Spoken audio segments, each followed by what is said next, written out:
Mais d'abord l'essentiel de l'actualité avec vous Fanny, bonjour. Les États-Unis qui mettent à exécution leurs menaces de représailles en Syrie. Oui, au moins 5 membres de l'État islamique ont été tués hier dans le centre du pays dans des frappes américaines sur 70 cibles.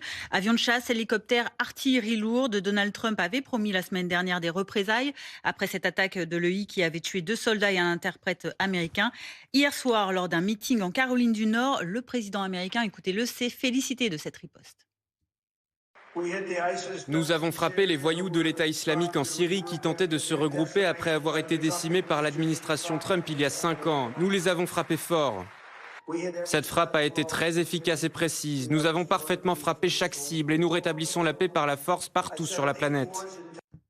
En France, on parle maintenant de cette lettre d'intention de Sébastien Lecornu adressée aux syndicats agricoles au sujet de la dermatose nodulaire notamment. Le Premier ministre garantit une reconstitution rapide des troupeaux ainsi qu'un fonds de 11 millions d'euros pour faire face aux impacts économiques immédiats.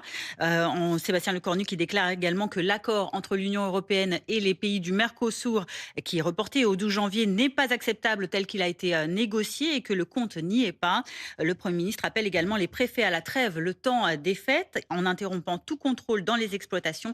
Prochain rendez-vous avec les syndicats agricoles, ce sera début janvier. On en parle très largement dans quelques instants avec nos équipes sur le terrain et tous nos invités. Autre chantier, Fanny, pour le Premier ministre, les conséquences de l'échec du vote d'un budget pour la France avant la fin de l'année. Oui, pas d'accord de la commission mixte paritaire hier. Le Premier ministre saisit donc le Conseil d'État pour mettre en œuvre cette procédure de secours appelée loi spéciale. Pour ce faire, le Premier ministre consultera les principaux responsables politiques lundi.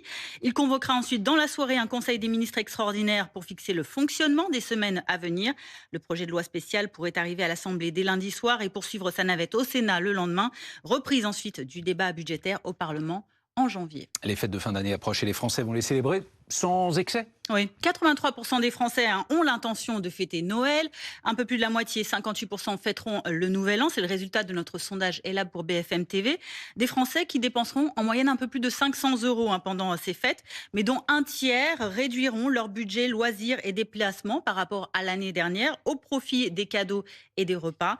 Bien que considéré comme une tradition importante à respecter pour quasiment 85% des Français, plus d'1 sur 2 estime tout de même qu'il n'est pas à y voir une dimension religieuse. Et puis on termine avec un exploit sportif comme on les aime, comme vous les aimez, je le sais.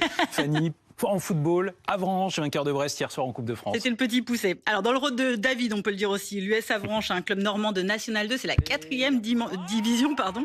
Dans celui de Goliath, le club de Ligue 1 Brest, éliminé hier dès les 32e de finale donc. Et face à ces Normands, redoutables pendant tout le match, les Bretons, réduits à 10 dès la première mi-temps, se sont inclinés au tir au but. Score final, 1 but partout, 5 tirs au but à 4 pour Avranches donc. Bravo à Avranches. Merci Fanny. Prochain point sur l'actualité avec vous tout à l'heure à 11h.